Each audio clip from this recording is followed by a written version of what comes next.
Kembali berjumpa dengan kami, saya Hersman Arif dan Bung Rocky Gerung. Bung Rocky, media dan netizen ini tengah menyoroti bahasa tubuh dari Wakil Presiden Gibran Rakabuming ketika hadir dalam peringatan Hari Pancasila, Hari Lahirnya Pancasila hari ini ya. Nah, Gibran tampak kikuk ketika mendampingi Presiden Prabowo duduk satu meja bersama dengan Ibu Megawati dan mantan Wakil Presiden Tri Sutrisno. Jelaslah bagaimana hubungan Ibu Megawati dan juga posisi Pak Tri yang mendorong dia dimaksudkan gitu ya, gimana nggak kikuk ya. Begitu juga dalam momen keakraban Ibu Megawati dan Pak Prabowo, media itu media dan netizen saya kira terutama ya menyoroti secara detail dan menarik sih memang ulasan-ulasan mereka soal ini. Ya, menarik untuk melihat perubahan objek analisis di dalam membaca politik Indonesia itu. Dan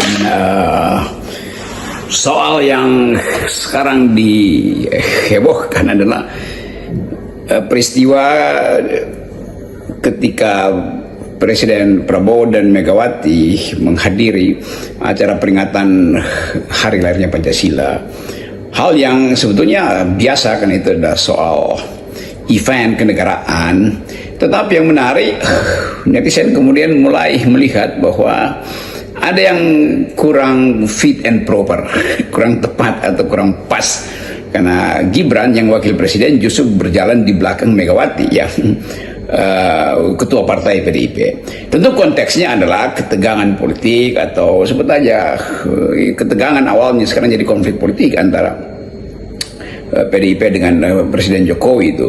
Dan Gibran tidak lagi dilihat sebagai wajah dari kekuasaan, tetapi wajah dari Jokowi pada akhirnya kan.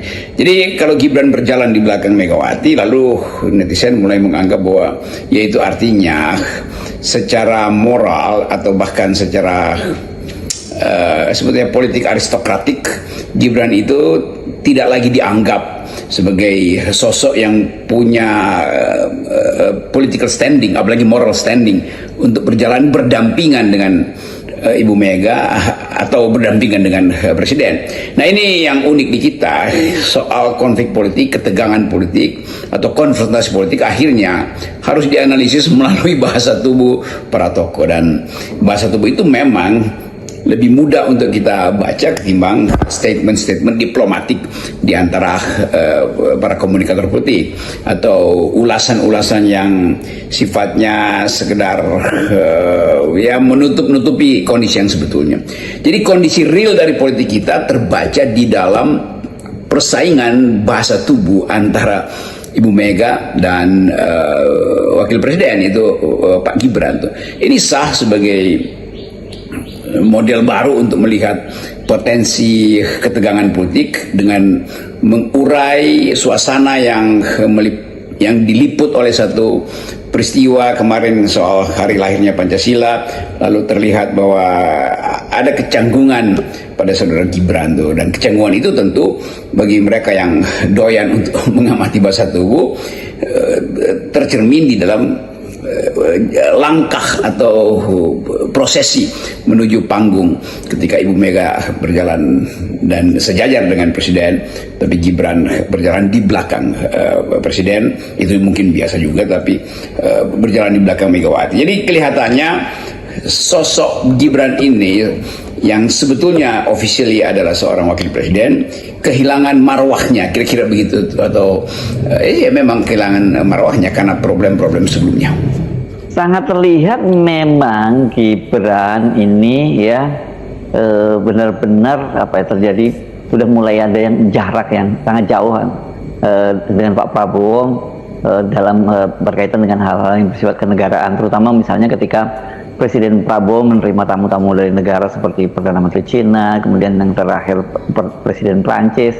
Bahkan yang juga banyak disoroti saat Perdana Menteri Cina pulang ke tanah airnya, yang mengantar dan melepas kepulangannya di Bandara Halim itu malah Menko Agus Harimurti Yudhoyono, bukan Gibran. Atau mungkin kita bisa terangkan lebih lengkap tersingkirnya Gibran di dalam koordinasi komunikasi politik. Ada nggak kata itu ya? Koordinasi komunikasi, ya boleh kita sebut aja. Karena kita tidak lihat lagi Gibran itu menonjol di dalam koordinasi komunikasi politik beliau. Dalam beberapa hari yang lalu kita lihat Pak Agus Harimurti yang mewakili negara untuk dalam beberapa seremoni menjemput atau mengantarkan kepala negara Perancis dan Perdana Menteri Cina untuk pulang. Jadi kenapa bukan wakil presiden? Hal yang sebetulnya jadi semacam prosedur resmi bahwa dijemput oleh presiden dan diantar pulang oleh wakil presiden. Jadi profil Agus Harimurti tiba-tiba menyalip profil Gibran. Lalu orang mulai bertanya-tanya, ada persiapan apa di belakang pergantian profil ini? Apakah Demokrat akan menduduki porsi yang lebih kuat di dalam transaksi politik dibandingkan dengan geng Solo? Kan semua itu jadi pertaruhan analisis kan. Tapi kita mulai memang membaca bahwa tuntutan untuk melengsarkan Gibran itu mempengaruhi opini publik besar-besaran. Dan tentu juga keluarga Pak Jokowi mengerti itu. Gibran juga tentu paham itu. Tetapi satu soal yang masih menggantung adalah kalau forum-forum yang didesain artinya dengan cara yang utuh dimaksudkan untuk mendorong opini publik terhadap pelengseran Gibran, orang bertanya dengan cara apa itu kan? Kalau mungkin dengan cara konstitusi itu akan panjang, tapi bisa juga ada tekanan psikologi pada Gibran yang memang harus ya secara objektif kita tahu bahwa kapasitas Gibran itu kurang kuat, kurang mampu untuk menjalankan tugas-tugas kepresidenan. Kalau ada kemacetan putih atau ada halangan pada Presiden Prabowo, jadi orang mulai melihat keperluan pragmatis bahwa politik Presiden Prabowo akan mempercepat kegelisahan mereka yang sedang disorot, terutama para koruptor, terutama mereka yang tidak bisa bekerja, yang dianggap oleh Presiden Prabowo itu tinggal di rumah aja atau mengundurkan diri aja, terutama yang tidak mampu untuk memahami kebutuhan rakyat. Jadi sebetulnya para menteri ada dalam situasi yang ya sebetulnya gelisah. Apakah akan ada reshuffle? Saya berhitung pasti ada reshuffle. Demikian juga saudara Gibran, bahasa tubuhnya mulai terlihat oleng. Oleng artinya bukan tubuh yang oleng, tapi kelihatan fokus stabil. Sebetulnya kondisi psikologis Gibran itu mempengaruhi penampilan fisiknya, kira-kira itu tuh. Dan ya itu hal yang biasa untuk dipantau oleh siapapun yang punya kepentingan untuk membaca dari segi bahasa tubuh apa yang sebenarnya disembunyikan sebagai kecemasan politik oleh wakil presiden. Jadi ini memang tidak hanya jarak dalam hal soal kegiatan-kegiatan kenegaraan, tapi saya kira ini juga secara psikologis itu terjadi jaraknya juga semakin jauh, dan ini mau tidak mau itu pasti akan menjadi beban berat ya secara psikologis bagi wakil presiden Gibran Rakabuming. Sampai seberapa kuat Gibran menahan tekanan psikologis macam itu, Bung Rocky? Kalau saya lanjutkan perbandingan, betul Saudara Herso, Presiden Prabowo makin lama makin kokoh, makin kukuh, makin punya grip, punya genggaman terhadap isu-isu politik. Sementara Gibran sama sekali tidak punya isu itu. Kan isu satu-satunya wakil presiden adalah harusnya memantau proses pembangunan, perencanaan pembangunan sampai di mana jalan. Kan itu secara implisit juga wakil presiden adalah membantu Presiden Prabowo dalam hal melaporkan, mengevaluasi apa yang sudah dijalankan oleh kabinet. Tapi rupanya karena misalnya soal koperasi, kan kita nggak pernah lihat Gibran ada di dalam wilayah yang betul-betul hiruk pikuk tentang koperasi.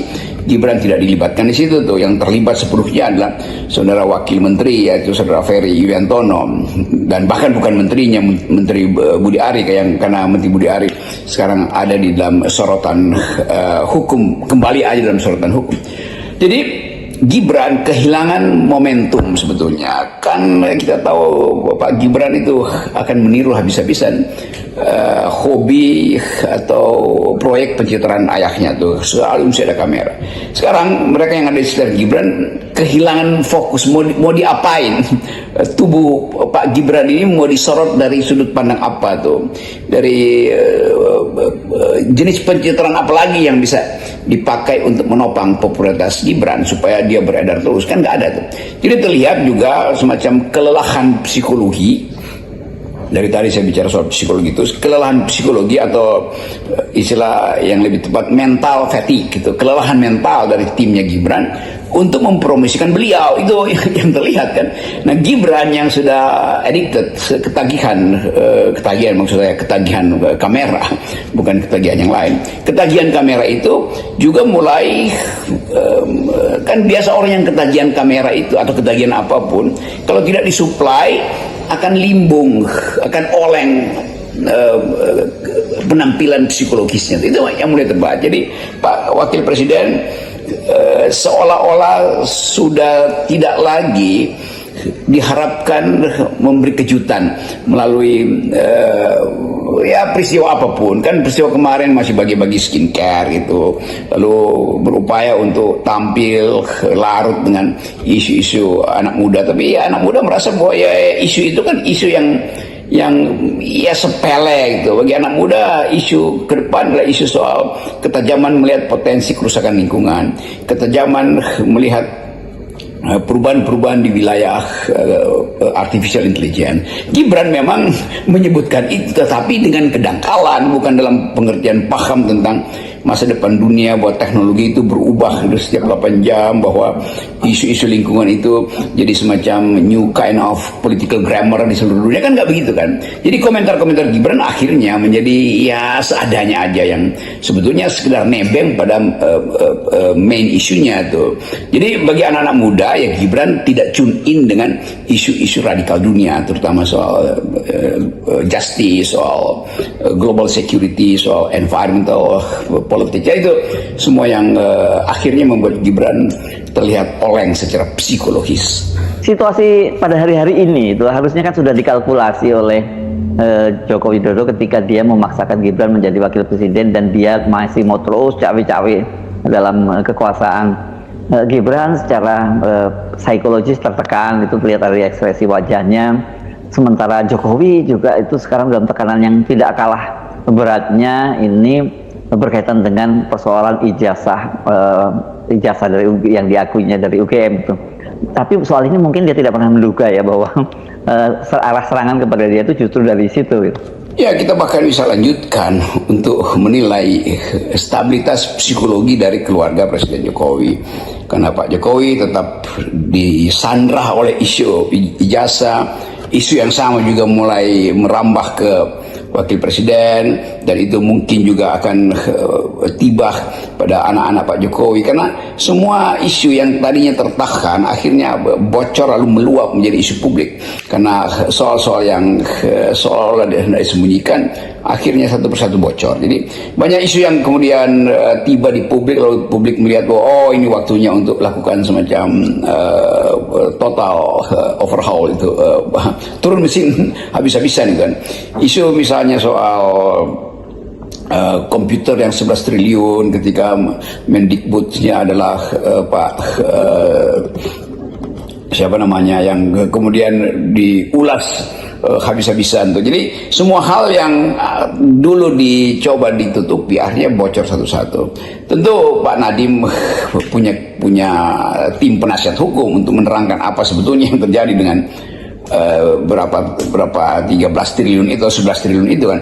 Tetapi yang lebih penting kita baca adalah isu itu akhirnya masuk ke dalam keluarga Jokowi, dan itu yang dari dulu kita tahu bahwa isu ini pasti akan tiba di meja makan Pak Jokowi sekeluarga, yang mungkin sebelum makan malam keluarga satu waktu mungkin ada pertemuan dan mulai mengulas isu itu, dan semua menunggu reaksi apa Pak Jokowi mau atur strategi apa di meja makan. Kita bisa bayangkan begitu. Tapi yang pasti kelihatannya kegelisahan itu sudah masuk ke dalam nuclear family ini, keluarga inti dari Pak Jokowi, yang di dalamnya ya ada istri beliau, ada menantu, anak-anak tentu saja. Jadi sekali lagi para buzzer atau para pendukung Jokowi ini juga bingung apa yang mau dieksploitasi untuk meringankan beban psikologis Pak Jokowi. Sementara para buzzer ini kan orang-orang yang pragmatis juga, ya pokoknya ada duit gue bekerja, kalau nggak ada duit ya udahlah diemin aja tuh sambil nunggu setoran berikutnya kan. Jadi itulah akibatnya kalau Presiden Jokowi 10 tahun memelihara buzzer, memelihara follower yang memang tidak terlibat secara politis, tapi hanya terlibat di dalam upaya untuk cari keuntungan pragmatis kan. Para buzzer ini kan ya orang gajian aja, gajinya besar-besar, tetapi dia tidak peduli dengan kondisi psikologi orang yang sedang mengalami banyak masalah, terutama Pak Jokowi yang secara psikologis terlihat dari bahasa tubuhnya itu. Demikian juga Gibran dan ya mungkin juga anak-anak Pak Jokowi. Jadi sekali lagi kita coba lihat politik Indonesia sekarang sorotannya terhadap bahasa tubuh atau gerak-gerik psikososial dari keluarga Solo. Ini sebetulnya cara baru untuk membaca politik Indonesia. Ya.